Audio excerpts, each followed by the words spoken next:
Welcome back. So Venkatareddy గారు, అదండి తెలుగుదేశం జనసేన వాళ్ళు ఈ కేసుకు సంబంధించి సమగ్ర వివరాలు వాళ్ళకి తెలిసినంత మేరకు అందించారు. కృష్ణాంజనేయులు గారు, అంటే మీరేమైనా ఒకటి చెప్పదలుచుకుని చెప్పేయండి, తర్వాత వెంకటరెడ్డి గారు. నేను కంక్లూడ్ చేస్తాను, 1 minute లో కంక్లూడ్ చేస్తాను.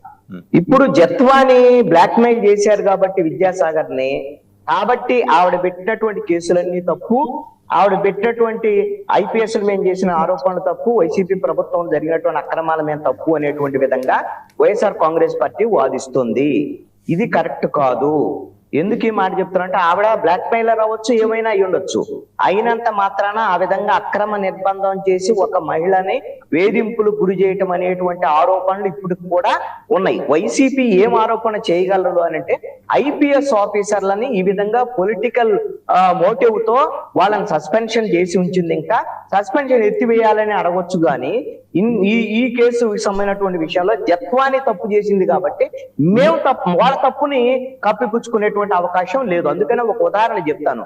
సాయి కృష్ణ అనేటువంటి ఒక వ్యక్తి, అతను క్రిమినల్ అయితే అయ్యి ఉండొచ్చు. క్రిమినల్ అయినంత మాత్రాన కృష్ణనగర్ పోలీసులు ఏదైతే పోలీసులు అక్కడ కృష్ణ పోలీసులు అతన్ని లాకప్ డెత్ చేయడానికి వాళ్ళకేమో హక్కులు లేవండి. అతని మీద ఆరోపణలు ఉంటే, అతని మీద కేసులు ఉంటే అట్టే విచారించవచ్చు. అది ఏ విధంగా అయితే ఆ కేసులో లాకప్ డెత్ అనేది తప్పు, జత్వానీ కేసులో కూడా ఆవిడ బ్లాక్ మెయిలర్ అయితే ఈ కేసుకు సంబంధించినటువంటి విషయంలో కోర్టులో ఆవిడ శిక్షలు పడతాయి. అంతేగాని పోలీసులు ఖచ్చితంగా జిందాల్ విషయంలో, జిందాల్ కేసుకు సంబంధించినటువంటి విషయంలో ఆవిడ అక్కడ విచారణకు హాజరు కాకుండా ఇక్కడ అక్రమ నిర్బంధం చేశారు అనేటువంటి ఆరోపణలు ఇప్పటికీ కూడా పోలీసుల మీద ఉన్నాయి. ఆ కేసు విచారణ జరిగితే వాస్తవాలు వచ్చేదాన్ని ఉంటుంది. కాబట్టి ఆవిడ బ్లాక్ మెయిలర్ కాబట్టి పోలీసుల మీద పెట్టినటువంటి కేసులు చెల్లవు అనేటువంటి వాదన కరెక్ట్. బట్టలకి మోకాలికి ముడేద్ది అంటున్నారు మిమ్మల్ని, రైట్? సరే, వాసుదేవన్ గారు, ముందుగా మీకు ప్యానెల్లో ఉన్న అందరికీ 99 టీవీ ప్రేక్షకులందరికీ నమస్కారాలు. సరే, కృష్ణానీల్ అన్న ఒపీనియన్ ఆయన చెప్పాడు. ఆయన మేము ఎలా చెప్పాలనేది ఆయన వర్షన్ కాదు కాబట్టి ఆయన వర్షన్ ఆయన చెప్పాడు. సో మాకున్నటువంటిది ఏంటి, మేమేం చెప్తాం అనేది ఆయన కూడా తర్వాత ఆయన ఒపీనియన్ చెప్పొచ్చు. సో ఇక్కడ మనకి ఎప్పుడైనా నిజం కొంత లేటుగా అయినా బయటకు వస్తుంది. అదేదో సామెత ఉంటుంది, నిజం చెప్పులు వేసుకునే లోపు అబద్ధం ఊరంతా తిరిగి వచ్చిద్దని. మన చేతిలో అధికారం ఉంది కాబట్టి, లేదంటే 2 పత్రికలు 10 శాటిలైట్ ఛానల్ ఉన్నాయి కాబట్టి ఏదైనా మనం ప్రచారం చేసేస్తామంటే 2 సంవత్సరాల తర్వాత ఇప్పుడు అసలు వాస్తవం ఏంటనేది ప్రజలకు అర్థం అవుతా ఉంది కదా. అసలు ఈ ఇష్యూ ఏంటి, వీళ్ళు చెప్పేటటువంటి ఆరోపణలు ఏంటి? ఒక నటినంట తీసుకొని వచ్చి కిడ్నాప్ చేశారంట. మనం అసలు చెప్పటానికన్నా కొంచెం ఉండాలి కదా.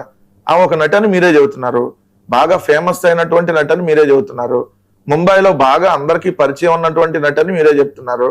మరి ఆమెను కిడ్నాప్ చేస్తేనో లేదంటే అక్రమంగానో నిర్బంధిస్తేనో ముంబై మూవీ అసోసియేషన్ ఏమైపోద్ది, మరి వాళ్ళ తరపున లాయర్లు ఏమైపోతారు, మరి ముంబై ప్రభుత్వం ఏమైపోద్ది? మరి అంటే ముంబై అంటే మహారాష్ట్ర ప్రభుత్వం, వీళ్ళందరూ ఎందుకు మాట్లాడుండ్రు? ఆమెను ఎక్కడ అక్రమంగా నిర్బంధించారు కాదండి, ఆమెకి ఇక్కడ రిమాండ్ వేశారు. ఆమెను ఆల్రెడీ అక్కడ కోర్టులో ప్రొడ్యూస్ చేసి, మహారాష్ట్రలో కోర్టులో ప్రొడ్యూస్ చేసి, సో ఆమెను ఇక్కడికి తీసుకొని వచ్చారు.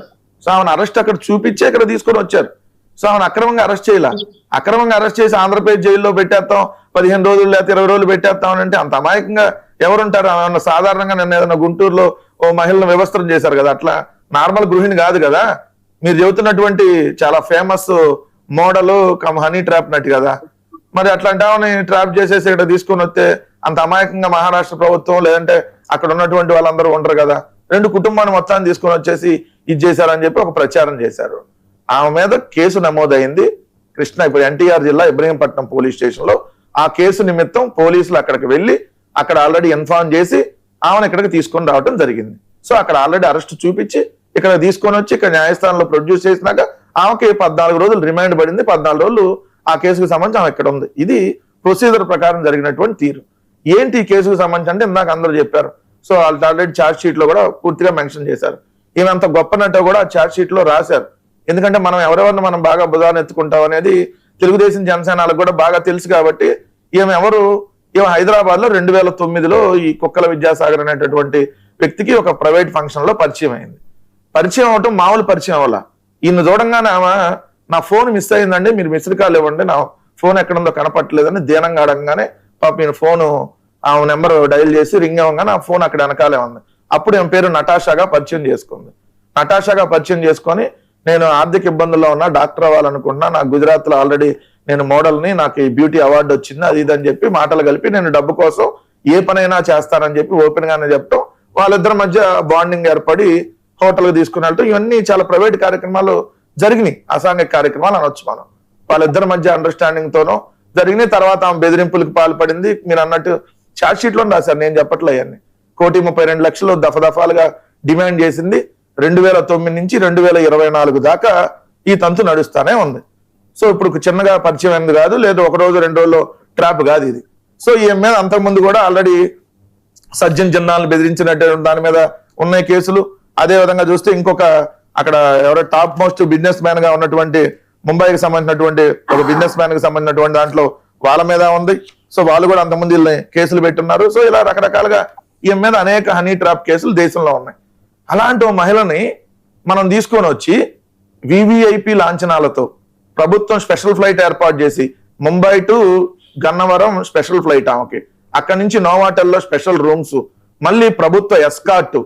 వాళ్ళు చెప్పింది ఏంటంటే మొత్తం నారా లోకేష్ గారు, అనిత గారు, ముఖ్యమంత్రి చంద్రబాబు గారు, మళ్ళీ ఏదో కొంతమంది అధికారులు అందరూ ఈ కేసును మొత్తం పర్యవేక్షించి ఈ రాష్ట్రంలో అసలు ఏం సమస్య లేనట్టు, హనీ ట్రాప్ నటికి సంబంధించినటువంటి సమస్య అతి పెద్ద ఇష్యూ, ఈ ప్రభుత్వం రాగానే ఈ పథకాలు కానీ లేదంటే ఈ ప్రభుత్వంలో ఈ బుడమేరు వరదలు కానీ ఏం పెద్ద ఇష్యూలు కాదు, హనీ ట్రాప్ నటి ఏదైతే కాదంబరి నరేంద్ర కుమార్ జట్వానీ అలియాస్ నటాషా గారే ఇంపార్టెంట్ అని ఈ ప్రభుత్వం వ్యవహరించినటువంటి తీరు మీద ప్రశ్నిస్తా ఉన్నారు అక్కడ.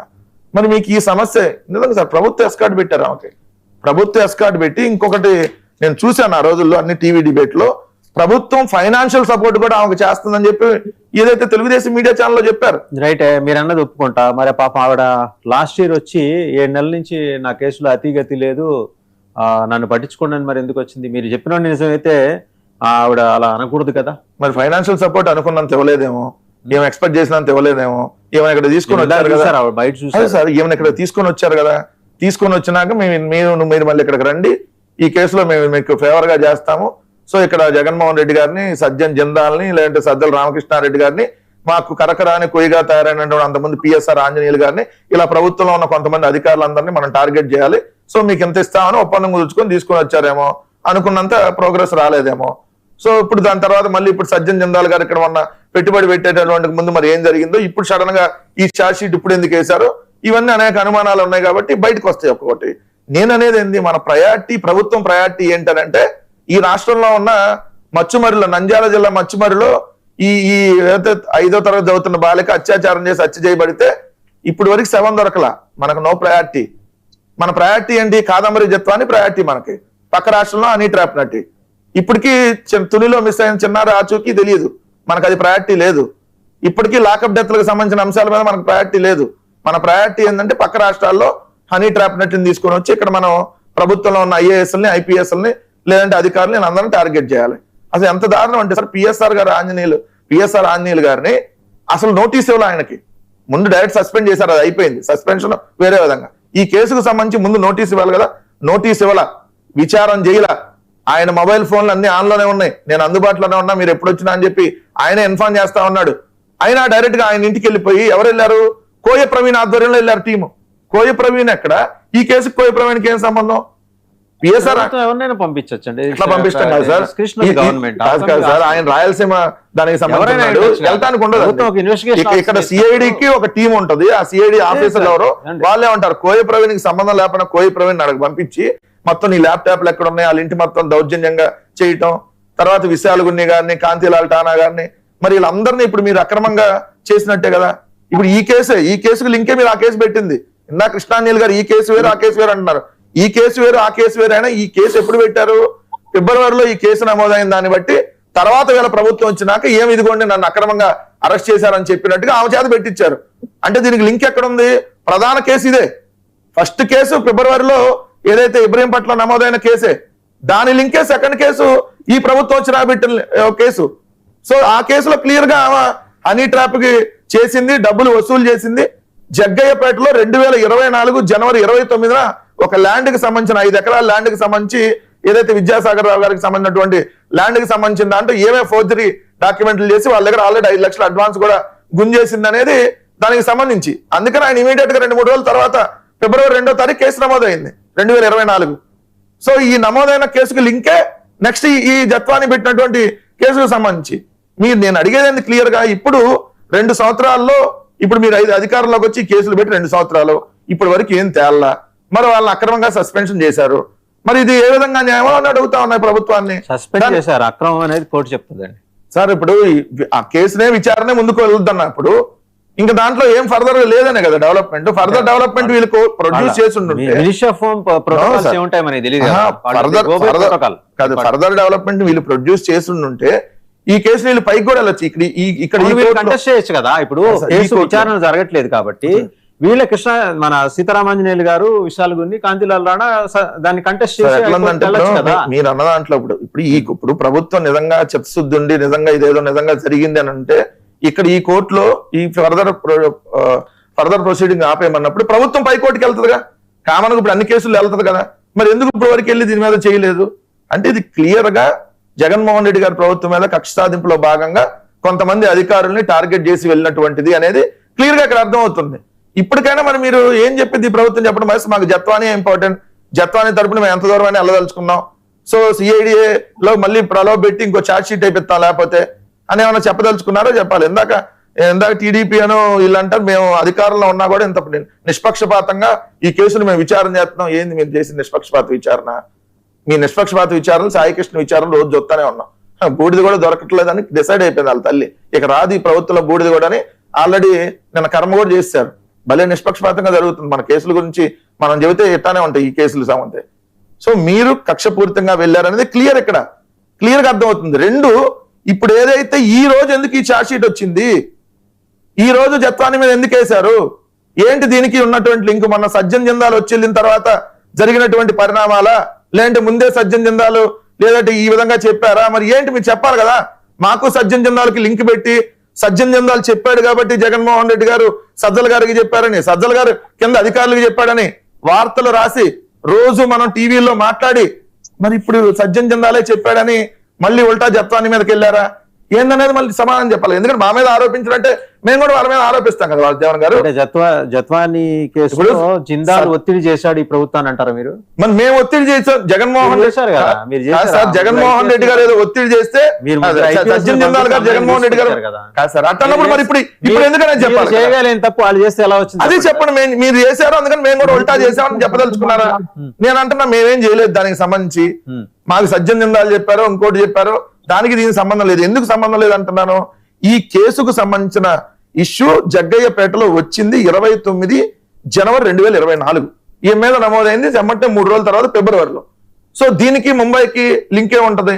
ముంబైలో ఆ కేసు సమయంలోనే ఇది జరిగిందని చెప్పి ఇలా ఆరోపణ చేస్తున్నప్పుడు మరి ఈ లాయర్ ఉంటాడు కదా, జత్వాని లాయర్ ఉంటారు. సో వీళ్ళకి సంబంధించినటువంటి వాళ్ళు ఉంటారు. వాళ్ళందరూ మరి ముంబైలో కోర్టులో ఇదిగోండి పలానా కేసులో ఏమైనా పలానా అక్కడ ఉన్నారండి, మరి దాని మీద మళ్ళీ దీని ఇక్కడ విచారణకు తీసుకురావచ్చు కదా, దానికి కూడా వెసులుబాటు ఉంటుంది కదా. కోర్టు చెప్పింది కదా జైల్లో ఉన్నా కూడా ఇక్కడ విచారణకు రావడానికి వెసులుబాటు ఉంటుంది కదా, అక్కడ కోర్టు ఇస్తే మళ్ళీ మరి ఇన్ని ఎందుకు చేయాల?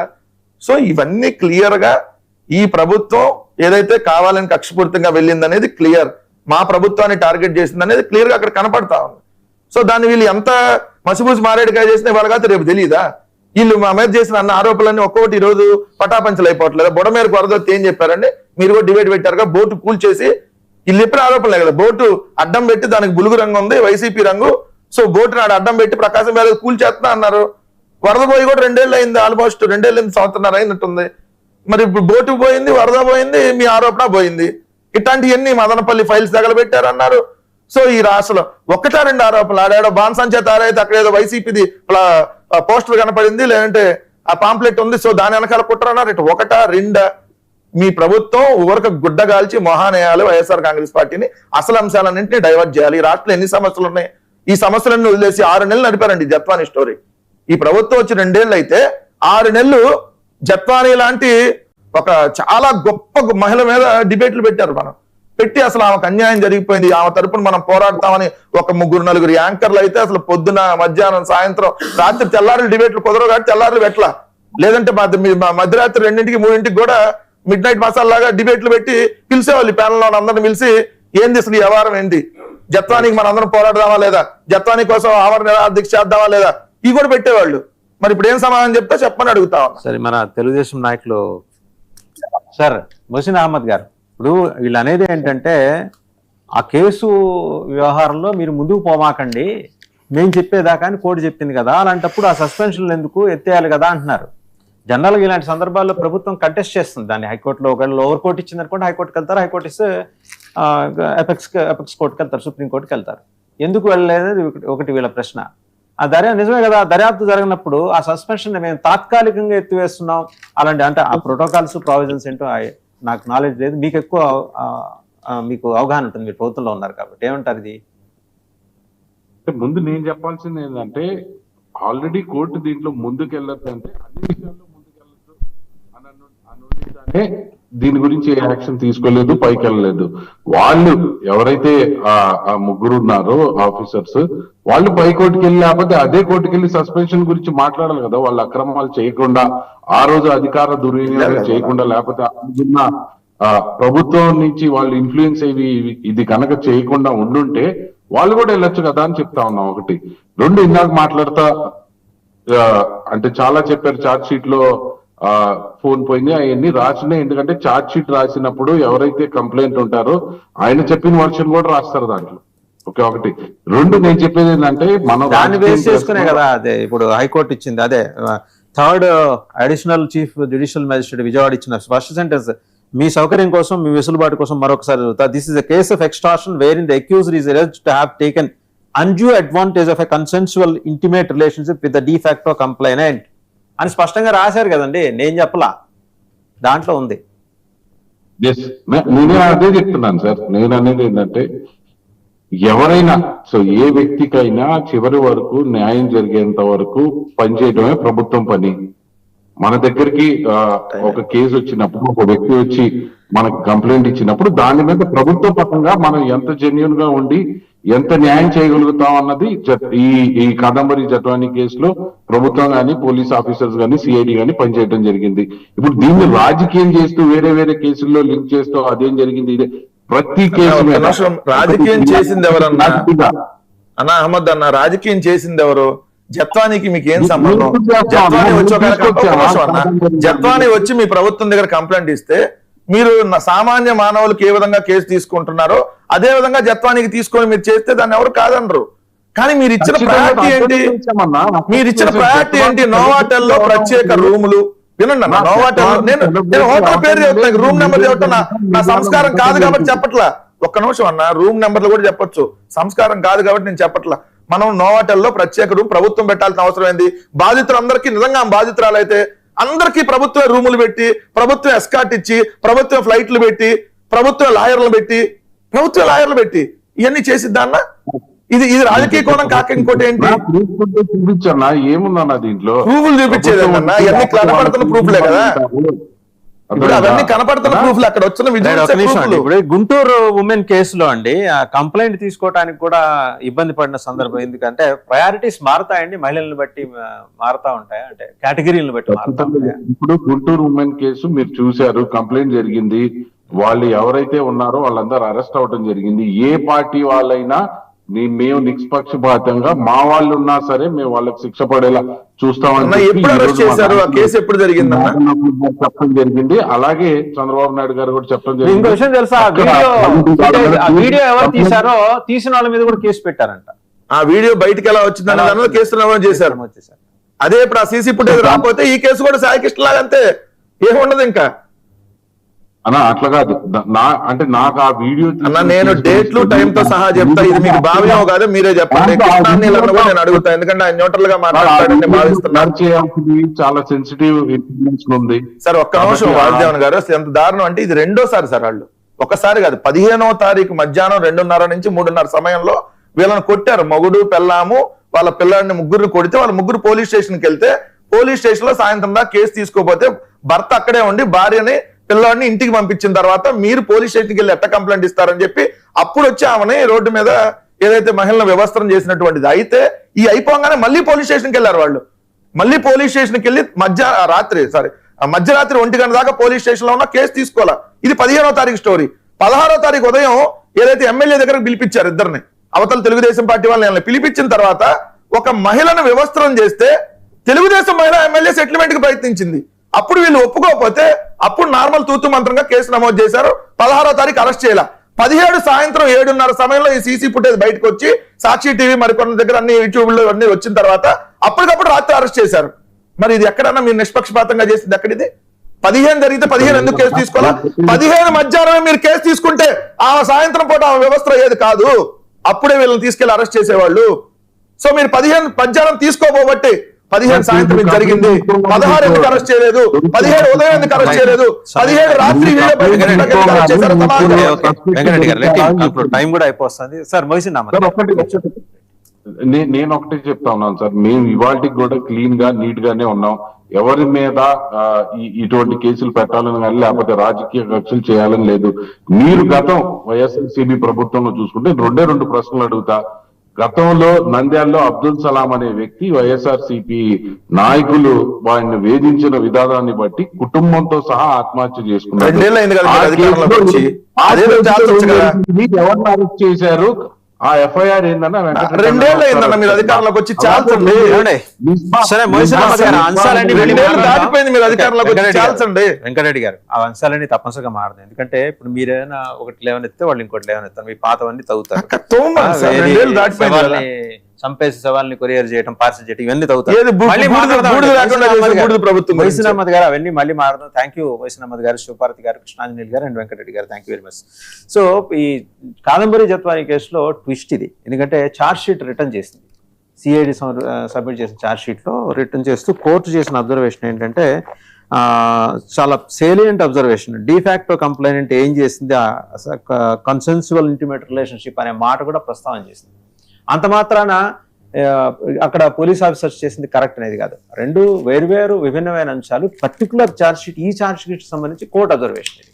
అవేవో సాంకేతికపరమైన అంశాలు ఉంటాయి. ఖచ్చితంగా సిఐడి వాటిని సవరించుకొని మళ్ళీ ఛార్జ్ షీట్ తిరిగి సబ్మిట్ చేస్తుంది. దీనివల్ల అతను ఏదో పులికడిగిన ముత్యం కుక్కల విద్యాసాగర్ అని కూడా ఎక్కడ మెన్షన్ చేయలేదు. అదే సందర్భంలో ఒక కేసు దర్యాప్తులో ఉంది, ఆ దర్యాప్తు ఆపండి, దర్యాప్తు విచారణ ప్రక్రియ ఆపండి అని అన్నప్పుడు ఆ నిమిత్తం 3 IPS ని సస్పెండ్ చేసిన ప్రభుత్వం ఈ విషయంలో తిరిగి